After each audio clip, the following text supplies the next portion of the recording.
Hello and welcome to the lecture on the stereochemistry of SN1 and SN2 reaction. So we'll start with the general reaction and explain how for both the type of reaction SN1 and SN2 the stereochemical interpretation goes on.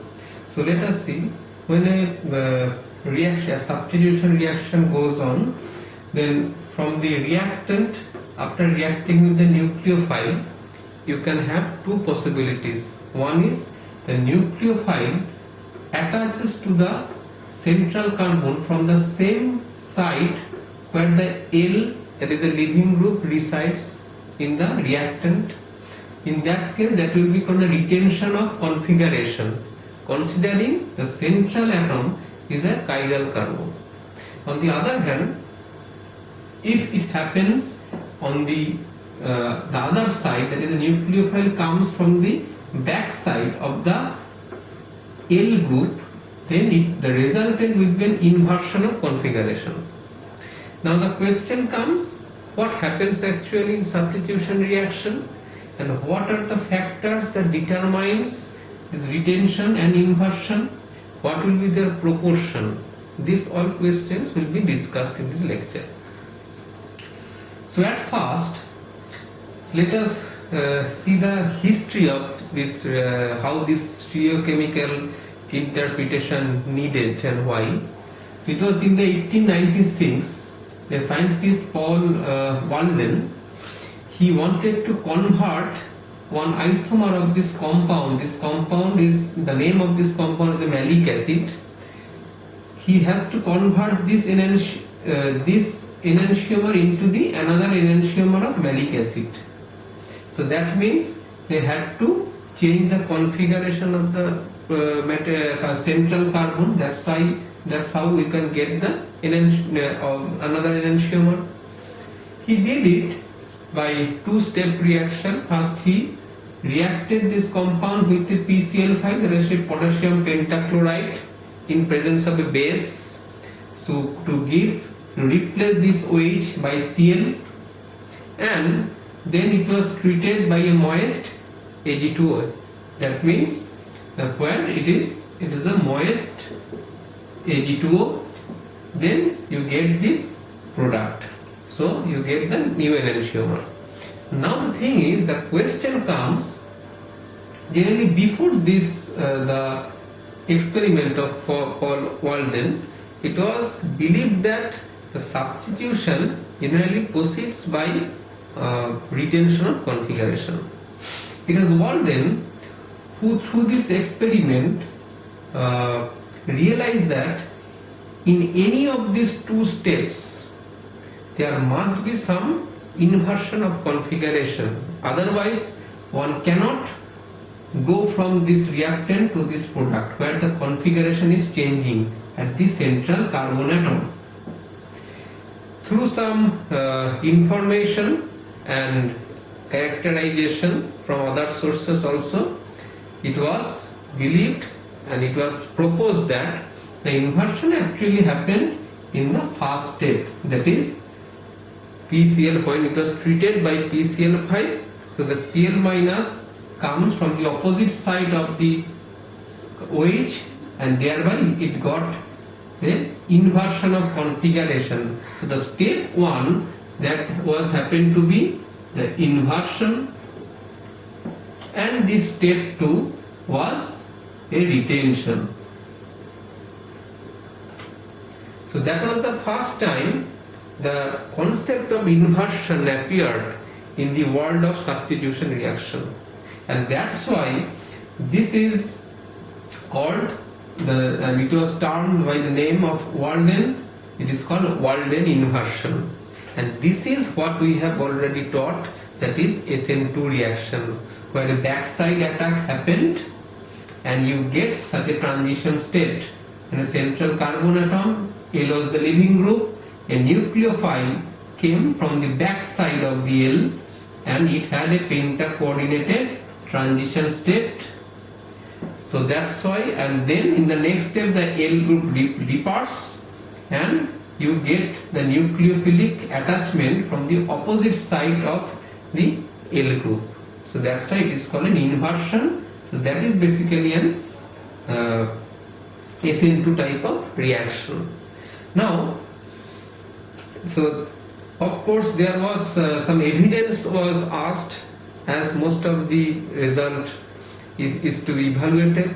So it was in 1930, Hughes and its group or co-workers did some reaction where it was observed that this iodine compound, this alkyl iodide, was reacted with a radioactive iodine. So sodium iodide was taken, the iodide of the sodium was labeled with radioactive iodine. So if it reacts, this compound is expected to be replaced by iodine, radioactive iodine. It was done by in presence of acetone. So acetone, as you know, it is a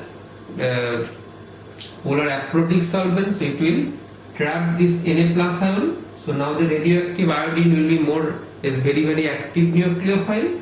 It was observed that it was a complete inversion configuration obtained.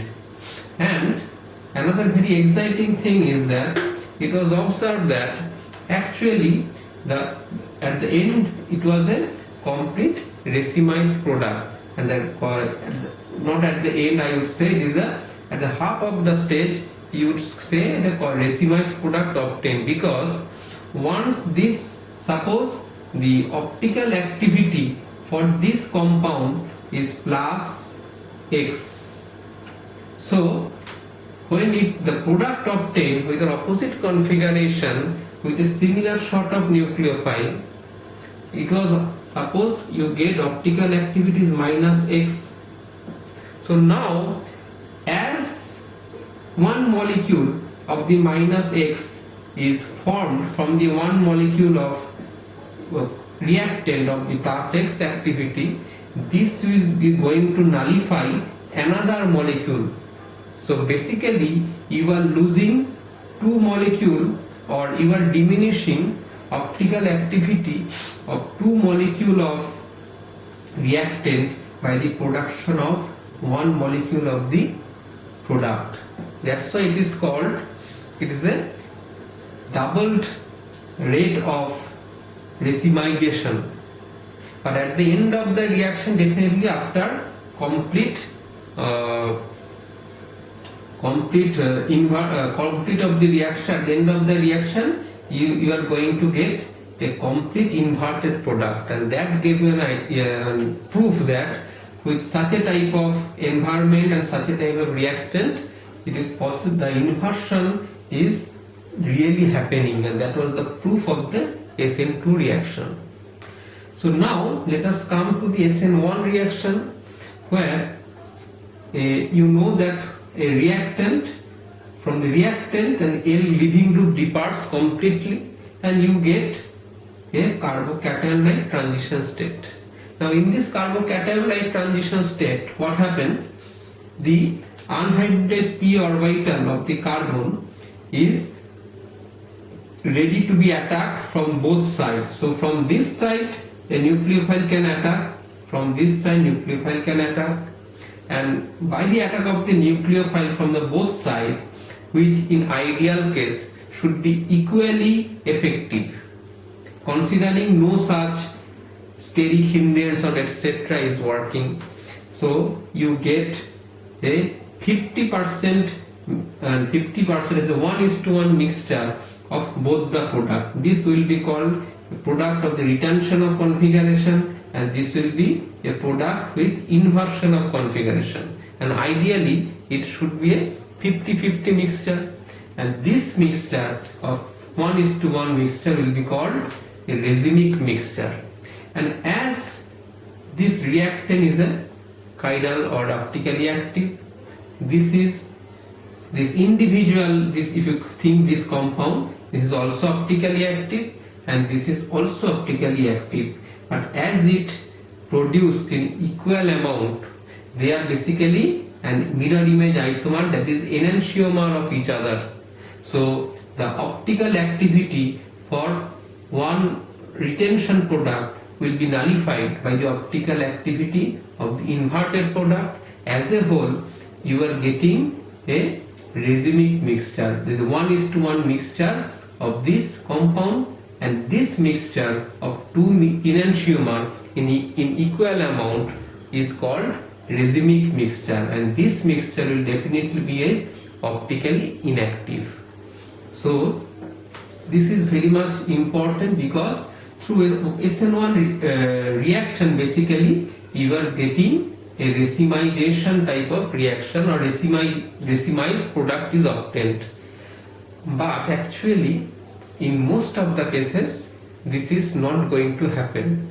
Of course this is an ideal case for racemization. You can achieve it by making the system ideal for SN1 reaction, considering the product, considering the reactant, the solvent and nucleophile.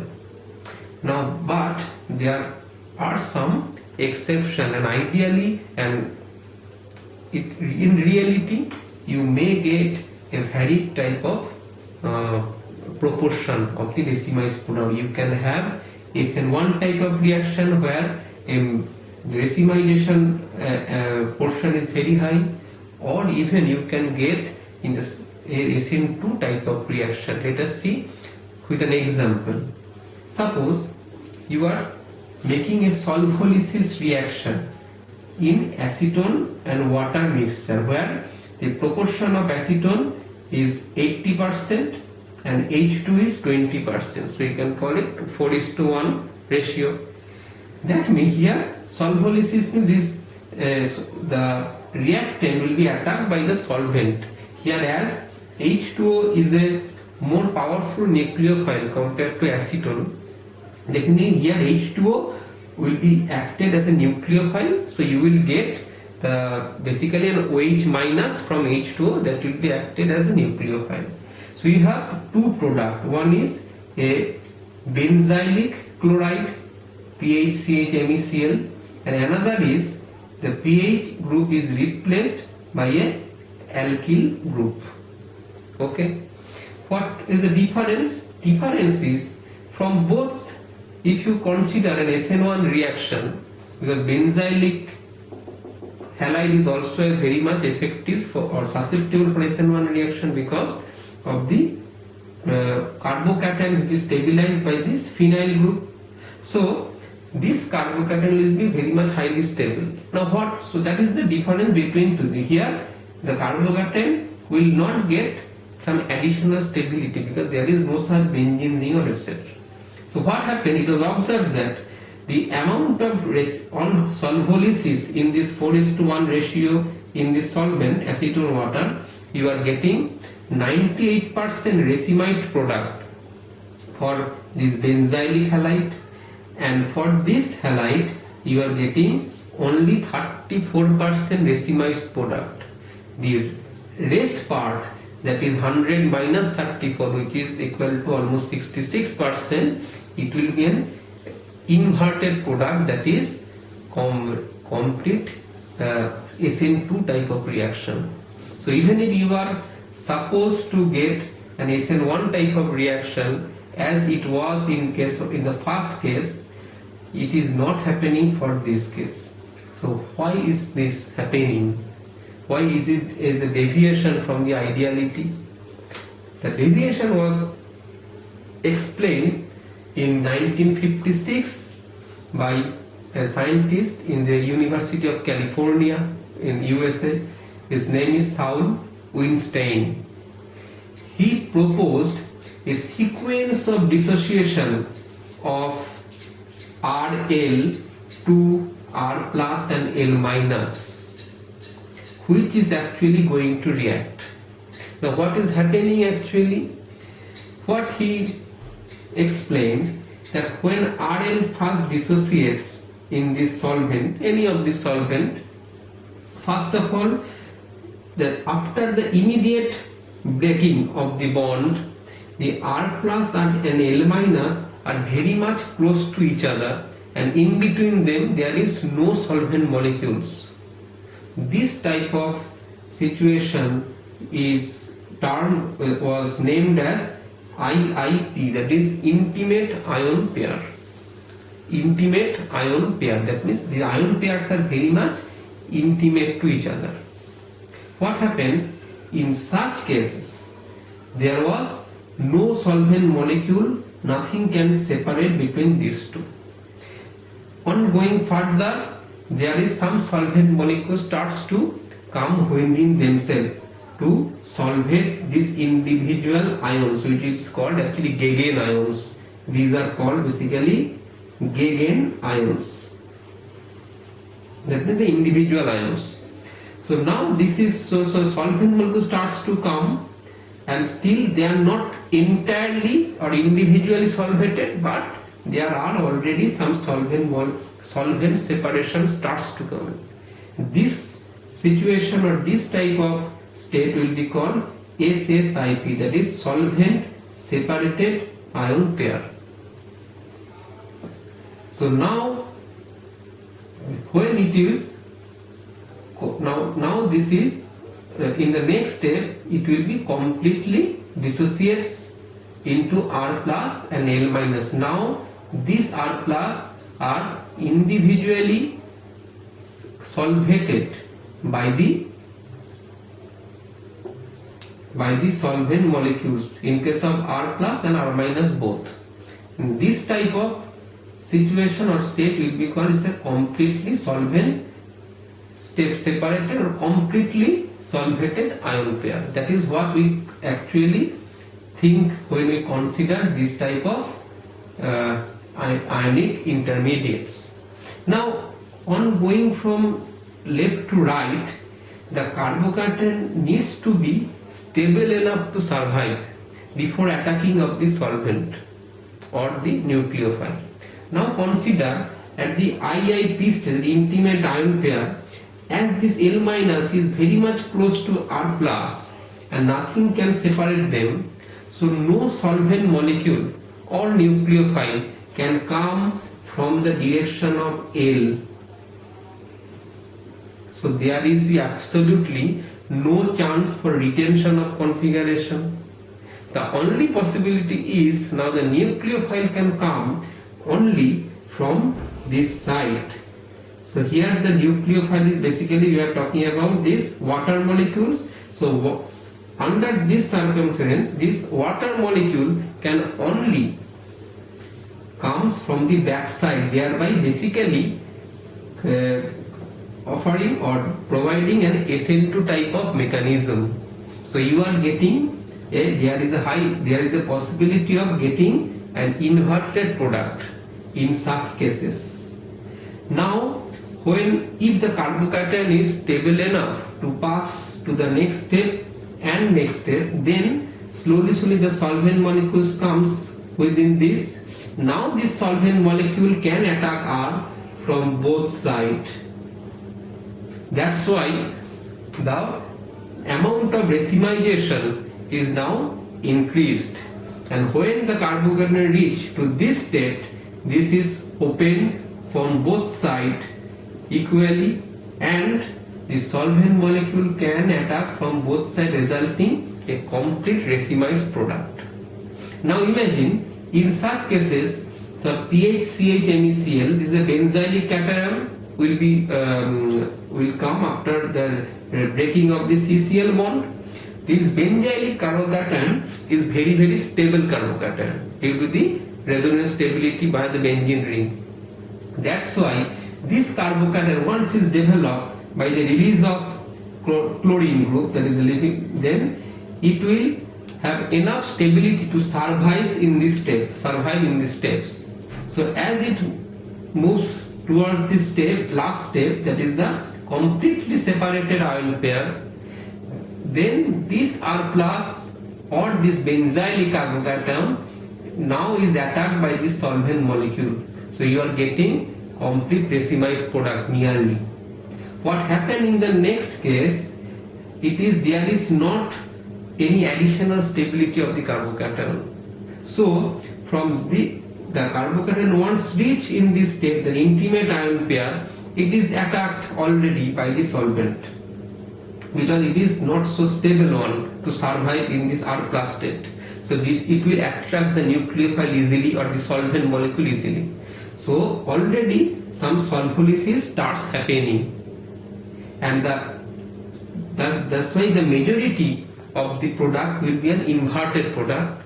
But as it moves some amount to the next step, there will be some sort of racemized product also happening. There is an inverse retention also starts to happening. That's why the amount of retention is 34% and not at all close to ideality, and most of the time most of the amount will be an inversion of configuration. So that is how, depending on the substrate structure, the reactant structure, the effectivity of the nucleophile. If the nucleophile is very, very strong, then definitely there will be an inversion. The ratio of inversion will increase, the amount of proportion of inversion will increase, because they will, once this intimate ion pair forms, the nucleophile will attack from the back side. This is observed when you are changing this ratio of acetone to water. It was 4:1% at first. Now if you do it in complete polar solvent, that is, and water, 100% water, what happened? It was observed that the water is a very, very powerful nucleophile. Suppose you are working with this system, PHMeCl. If you do it in acetone in water 4:1, you are getting 98% racemization, because this ion can survive.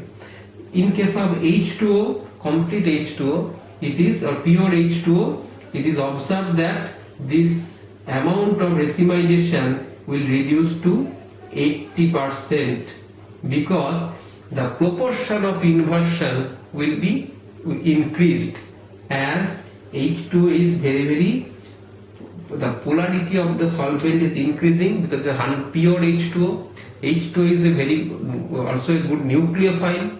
So as the polarity will increase, this will attack the R+, that is intimate ion pair, as it forms, and it is making a backside attack, resulting an SN2 reaction, which leads to inversion of configuration. So some amount of inversion or significant amount of inversion will happen, which is close to 20%.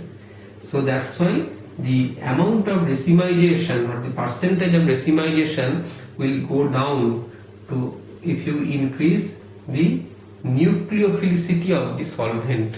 That is why, in case of, even if the SN1 reaction ideally provides an racemic mixture or a 50-50 retention and inversion product, actually it depends on the nature of the reactant, nature of the solvent, or nature of the nucleophiles. So these are the more or less stereochemistry of the SN1 and SN2 reaction. Now there are also few type of different orientation, that is retention and configuration, some exception because of the ambidentate nucleophiles, or some reaction which is called neighboring group participation. In the next lecture we will talk about some other kind of reaction, but which is closely similar to the SN1, SN2, but they result in a different type of stereochemistry of the product. So in the next lecture we will talk about those reactions. So till then, goodbye, have a nice time, thank you.